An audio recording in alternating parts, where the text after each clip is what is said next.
Hello friends, good morning. মান্টি ব্লকে তোমাদের সবাইকে স্বাগত। চলে এলাম আবার একটা নতুন রেসিপি নিয়ে তোমাদের সামনে। আজকে একটা হেলদি ফুড বানাবো। আর বাচ্চারা তো সবসময় একঘেয়েমি খেতে ভালোবাসে না, তার জন্য আজকে এরকমভাবে তোমরা বাড়িতে যারা ওটস খাও, ওটস তো সাধারণত আমরা দুধ দিয়ে বা কলা দিয়ে এইসব দিয়েই খাই, কিন্তু এই ওটসের চিলাটা করে খাবে, যা বাচ্চারা খুব মজা করে খাবে, বাচ্চা বড় সবাই খুব ভালোভাবে খাবে। আর দেখো কিভাবে বানাচ্ছি এই ওটসের চিলা। এটা হেলদি ফুড আর খুব ভালো লাগে খেতে এইভাবে বানালে। তাই এখানে আমি প্রায় 2 চামচ মতো ওটস নিয়ে নিয়েছি, বড় চামচের 2 চামচ। এটাকে মিক্সিতে ভালো করে আগে গুঁড়ো করে নেব। তাই দেখো এখানে আমি ওটসটাকে ভালো করে গুঁড়ো করে নিয়েছি, একদম মিহি করে।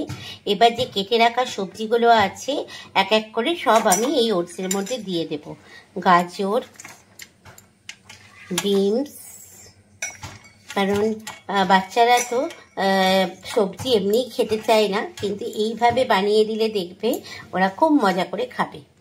এখানে আছে ক্যাপসিকাম, আর আছে ছোট করে একটা গোটা সাইজের পেঁয়াজ কুচি কুচি করে কেটে নিয়েছি।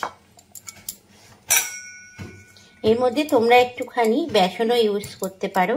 আমি এখানে 1 চামচ, ছোট চামচের 2 চামচ বেসন দেব। এখানে দেখো আমি 2 চামচ মতো বেসন দিলাম। বেসনটা দিলে খেতে আরও ভালো লাগে, আরও টেস্টি লাগে। 2 চামচ মতো বেসন দিলাম। এবার সবগুলো মিশ্রণটা ভালো করে একটা ব্যাটার তৈরি করতে হবে। স্বাদ মতো লবণ দেব। এখানে দেখো জল দিয়ে ভালো করে আমি ব্যাটারটাকে তৈরি করে নিচ্ছি। এইভাবে তোমরা বাড়িতে ওটস বানিয়ে খাবে, খেতেও খুব টেস্ট হয় আর খুব হেলদি ফুড। দেখো ভালো করে আর একটু পাতলা করতে হবে, একটু গাঢ় গাঢ় হয়ে আছে, আর একটু পাতলা করতে হবে। তাই জন্য আর একটু জল আমি এর মধ্যে দিয়ে দিলাম। ভালো করে মিশ্রণটি তৈরি করব। তো এখানে আমার ব্যাটারটা রেডি হয়ে গেছে। আর এদিকে দেখো আমি তাওয়া বসিয়ে দিয়েছি।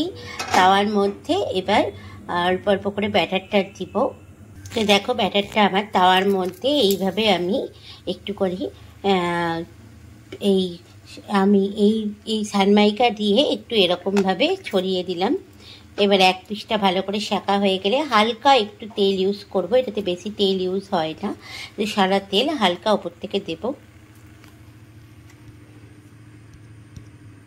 তো আমার এক পাশটা ভালো করে সেঁকা হয়ে গেছে, আমি এই পাশটাও উল্টিয়ে দিলাম। দেখতেই পাচ্ছ এখানে একদম অল্প তেল আমি ইউজ করেছি, আর এখানে তোমরা সাদা তেল ইউজ করবে। এবার এই পাশটা ভালো মতো সেঁকা হয়ে গেলেই আমার রেডি হয়ে যাবে কিন্তু ওটসের চিলা। তো দেখো আমার একটা তৈরি হয়ে গেছে। এইভাবে আমি আর যেগুলো বাকি আছে সবগুলো একসঙ্গে তৈরি করে নেব।